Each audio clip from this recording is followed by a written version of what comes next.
अस्सलाम वालेकुम, क्या हाल है आप सबका। उम्मीद है सब खैरियत से होंगे।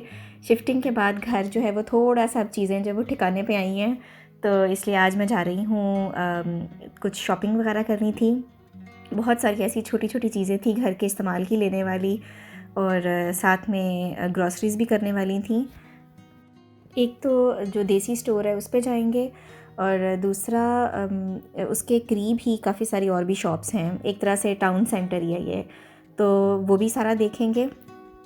और मज़े की बात यह है कि जब किसी नई जगह पे शिफ्ट होते हैं ना, तो अभी इतना पता नहीं होता कि कौन सी शॉप किधर है और पार्किंग कहाँ मिलेगी। तो पहली दफ़ा जब कहीं जाना होता है तो ऐसे नेविगेशन लगा के जाते हैं, और उसके बाद फिर घूम घूम के सारा फिरते हैं।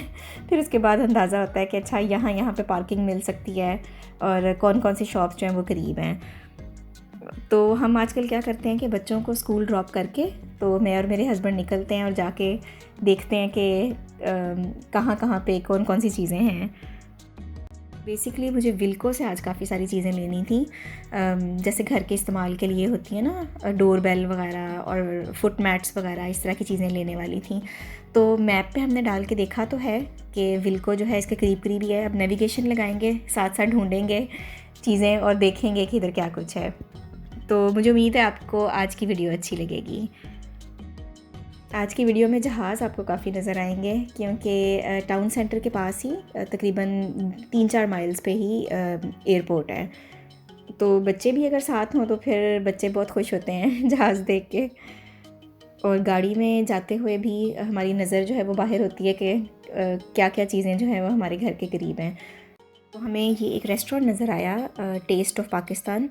इसकी भी मैंने काफ़ी तारीफ़ सुनी हुई है कि इनका खाना अच्छा होता है। तो इंशाल्लाह किसी व्लॉग में दिखाऊंगी आपको जब हम यहाँ खाना खाने आएंगे। ट्राई करेंगे यहाँ का फूड भी।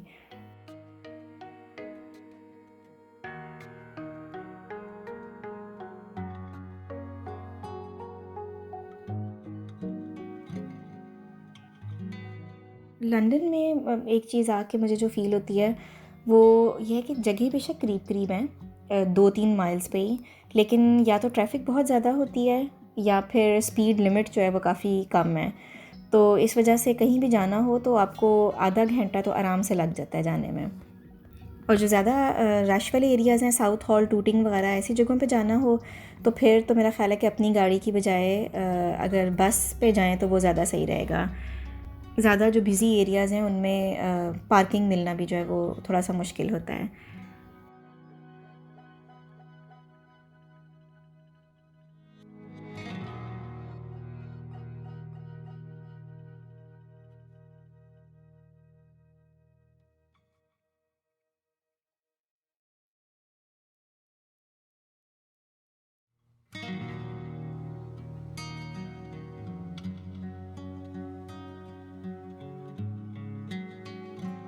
वो देसी स्टोर के करीब हम पहुंच गए थे, तो इसके पास ही बिल्कुल हमें पार्किंग मिल गई।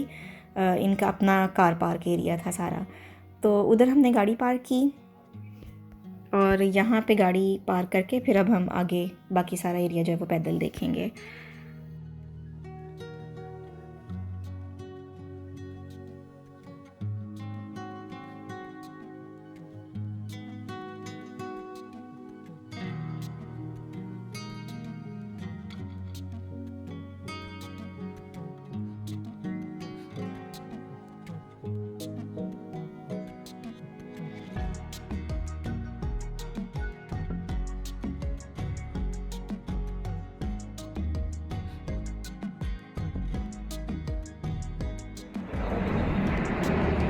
रोशनी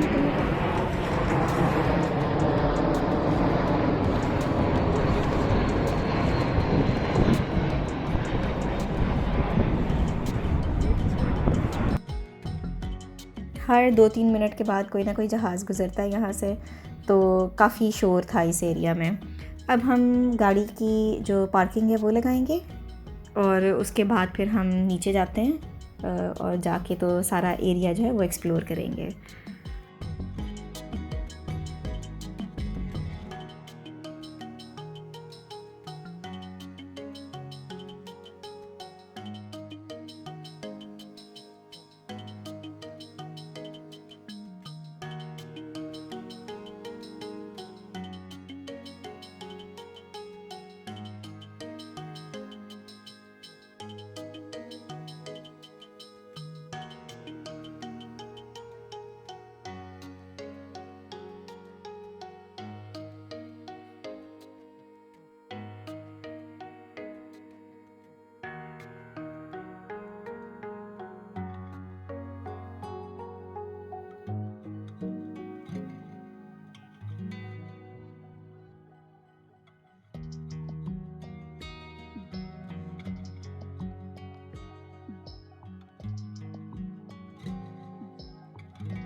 अच्छा, सबसे पहले हमने विल्को का डाला है एड्रेस, और तकरीबन यहाँ से 5-6 मिनट की वॉक दिखा रहा है। तो कुछ अंदाज़ा भी करेंगे और कुछ नेविगेशन को फॉलो करके। तो पहले विल्को ढूंढते हैं।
विल्को जो है वो स्ट्रीटी सेंटर के अंदर थी। तो नेविगेशन ने हमें काफ़ी घुमाया, तो हम बिल्कुल उसने पीछे से हमें सारा वो रोड वगैरह क्रॉस करवा के तो फिर इसका एंट्रेंस तक लेके गया है। और इस स्ट्रीटी सेंटर के अंदर और भी काफ़ी सारी शॉप्स थी। विल्को घर के जो बेसिक इस्तेमाल की चीज़ें होती हैं वो लेने के लिए मुझे काफ़ी अच्छी लगी है। बर्मिंघम में भी हमारे घर के करीब एक थी, तो मुझे कर्टन्स वगैरह भी लेने थे, तो मैंने सोचा कि विल्को में भी एक दफ़ा चेक कर लेती हूँ। और बाकी जो छोटी मोटी चीज़ें होती हैं, शावर कर्टन्स वगैरह या डोर मैट्स वगैरह, वो इस तरह की चीज़ें यहाँ से अच्छी मिल जाती हैं। या पेंट्स हो गए, या टॉवल्स वगैरह जो हैं वो भी यहाँ से अच्छे मिल जाते हैं। और गार्डनिंग की भी काफ़ी सारी चीज़ें हैं यहाँ पे। तो बेसिक जो घर के इस्तेमाल की चीज़ें होती हैं वो काफ़ी सारी एक ही जगह से आपको मिल जाती हैं।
इस सेंटर के अंदर ही और भी काफ़ी सारी शॉप्स थी। नेक्स्ट भी थी इसके अंदर, H&M भी थी, परफ्यूम शॉप्स भी थी। तो इतना टाइम तो नहीं था कि हम ये सारी शॉप्स देखते, लेकिन एक दफ़ा अंदाज़ा हो गया कि नेक्स्ट टाइम अगर आना हो तो कौन कौन सी शॉप्स जो हैं वो इस एरिया के अंदर हैं। इस सेंटर से बाहर निकलते ही एक कारपेट्स की भी बड़ी अच्छी शॉप मुझे नज़र आई। मेरा ख़्याल है कि शायद ये कोई अफ़गानी शॉप थी। और काफ़ी इसके ऊपर सेल का भी बोर्ड लगा हुआ था, क्लियरेंस का। तो इतना टाइम तो नहीं था कि हम अंदर जाके देखते, क्योंकि और भी जगहों पे जाना था मुझे, लेकिन देखने में बाहर से लग रहा था कि इनके पास काफ़ी अच्छी वैरायटी है। उसके बाद साथ ही ये फ्रूट और वेजिटेबल्स की शॉप थी। और उसके बाद आगे पूरी जो जैसे गली होती है उसमें दोनों साइड्स पे शॉप्स थी काफ़ी ज़्यादा।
वह थोड़ा सा मैं आगे गई हूँ तो मुझे ट्रीटी सेंटर का बोर्ड नज़र आया कि मेन एंट्रेंस तो इसकी ये थी, और यहाँ से हमारी गाड़ी जो है वो मेरा ख़्याल है कि 2 या 3 मिनट पैदल वॉक पे हमने पार्क की हुई थी। तो मुझे बड़ा अफसोस हुआ कि पूरा इसने हमें नेविगेशन ने घुमा के पीछे से जो गुजारा है, 6-7 मिनट लग गए हमें वहाँ पे जाते जाते। तो नेक्स्ट टाइम हम गाड़ी वहाँ पार्क करके तो सिर्फ 2 मिनट की वॉक से हम यहाँ से एंटर हो सकते हैं। तो ऐसे ही पता चलता है जब आप किसी नए इलाके में जाते हो, चीज़ों को ऐसे एक्सप्लोर करते हो, कि पहली दफ़ा तो खूब ख़वारी होती है पैदल चल चल के। नेक्स्ट टाइम के लिए आपको अंदाज़ा हो जाता है कि कौन सी शॉप कहाँ है और पार्किंग कहाँ करनी है। इसीलिए कहते हैं ना कि जब किसी जगह पे शॉपिंग करने के लिए जाना हो, किसी नई जगह पे, तो वहाँ का रहने वाला कोई बंदा आपके साथ हो तो आपकी अच्छी शॉपिंग हो जाती है। वरना बहुत सारा टाइम जो है वो आपका चीज़ें ढूँढने में लग जाता है। तो यही हाल आज हमारे साथ हुआ था।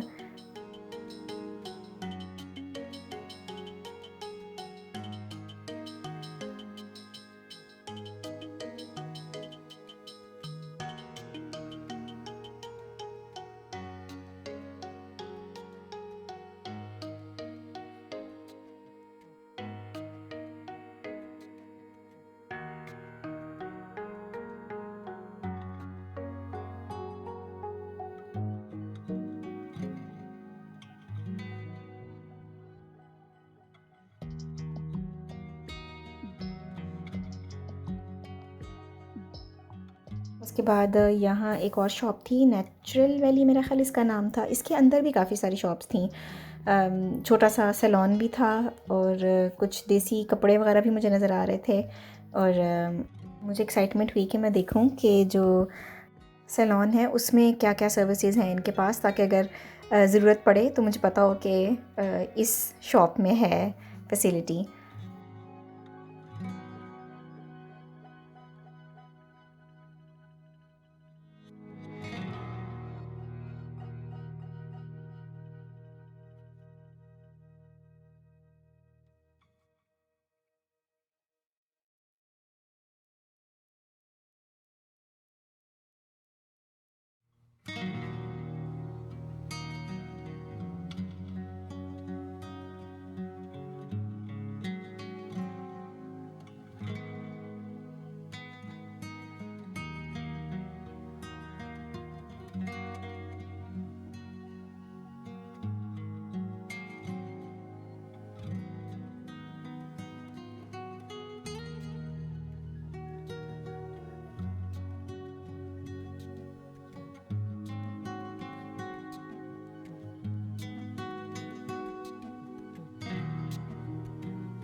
उसके बाद हम वापस आ गए देसी स्टोर में। क्वालिटी फूड्स इसका नाम है और काफ़ी बड़ा स्टोर है ये। और हमारे पास सामान जो है वो काफ़ी ज़्यादा हो गया था, तो मैंने अपने हस्बैंड से कहा कि पहले आप सामान जो है वो गाड़ी में रखें ताकि हम आराम से यहाँ से शॉपिंग कर लें।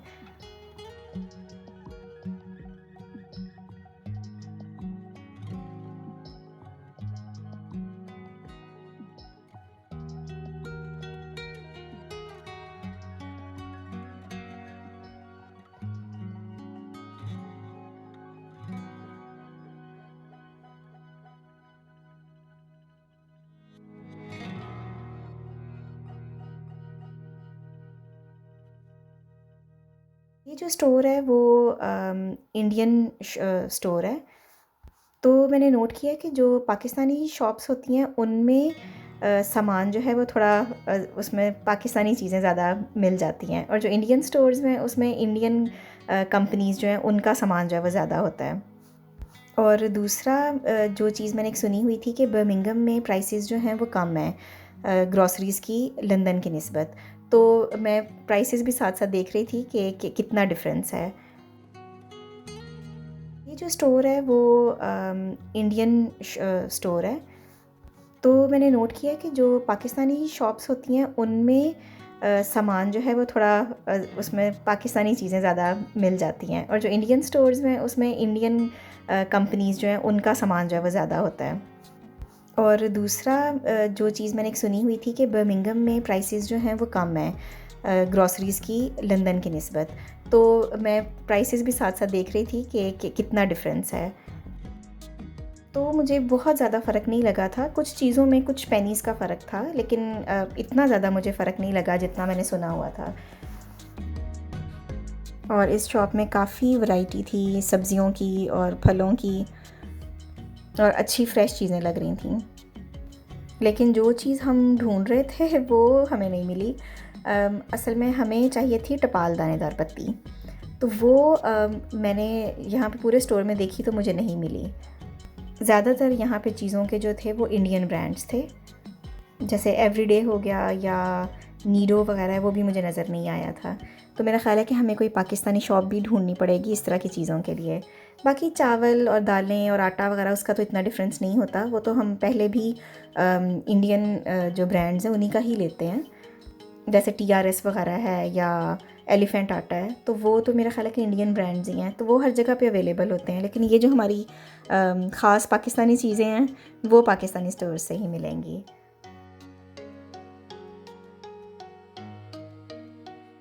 काफ़ी सारे स्किन केयर के भी प्रोडक्ट्स थे इनके पास, तो वो भी मुझे मज़ा आ रहा था देख के, क्योंकि ये सारी चीज़ें तो हमने एड्स में ही देखी होती हैं ना, तो ऐसे सामने देखने का अपना मज़ा होता है। काफ़ी बड़ी शॉप थी ये, काफ़ी ज़्यादा वैरायटी थी इनके पास चीज़ों की, ऑयल्स की भी और स्नैक्स वगैरह की भी काफ़ी अच्छी वैरायटी थी।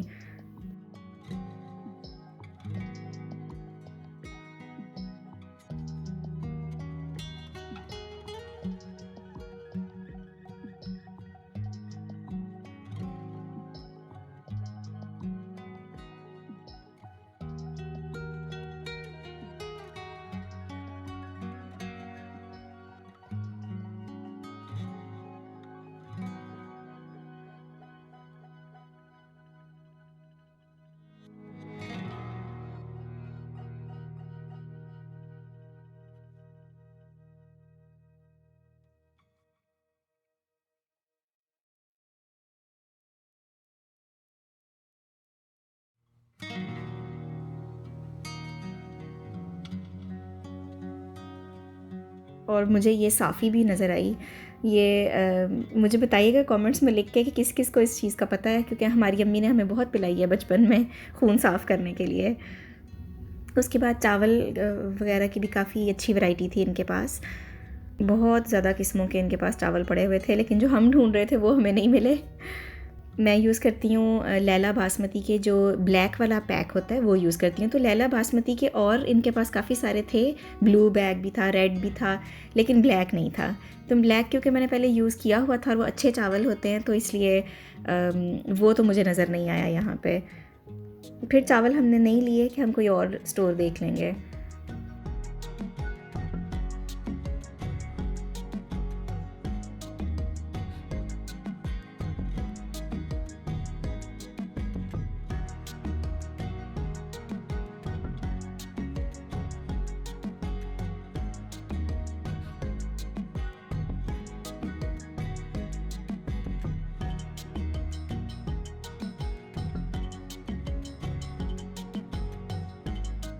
उसके बाद एक सेक्शन पूरा इनके पास अगरबत्तियों का और जो दिए वगैरह होते हैं, मेरा ख्याल शायद दिवाली में यूज़ होती होंगी ऐसी चीज़ें, उसका भी पूरा एक सेक्शन था।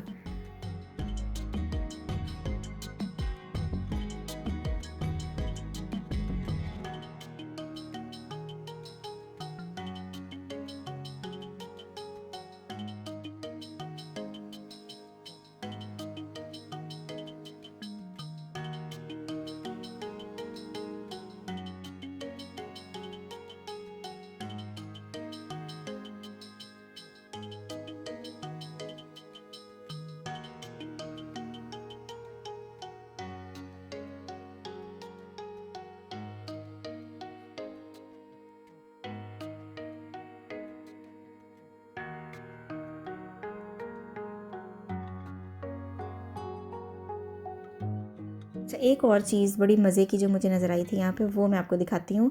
वो है ये मुख्तलिफ़ तरह के आटे, जो कि जैसे बाजरे का आटा होता है, ये चीज़ मैंने पहले नहीं देखी थी उधर बर्मिंघम में। तो ये मुझे बहुत अच्छा लग रहा था, क्योंकि ये चीज़ें अगर आटे की फ़ॉर्म में मिल जाएँ तो इसको थोड़ा थोड़ा जो हमारा गंदम का आटा होता है उसके अंदर मिक्स करके यूज़ करना चाहिए, क्योंकि इनकी भी अपनी अफादियत होती है।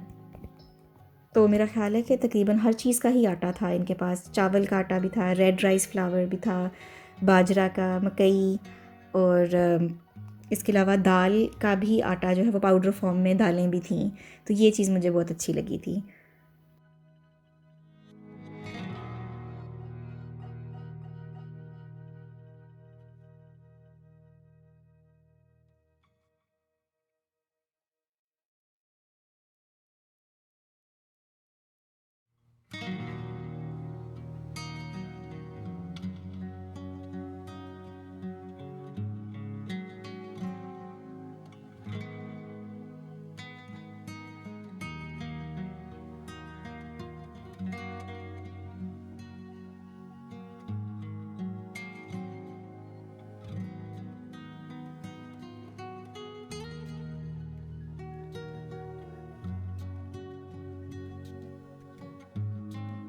चलें जी, काफ़ी शॉपिंग हो गई आज, काफ़ी घूमना फिरना भी हो गया, और आज का व्लॉग काफ़ी लंबा भी हो गया।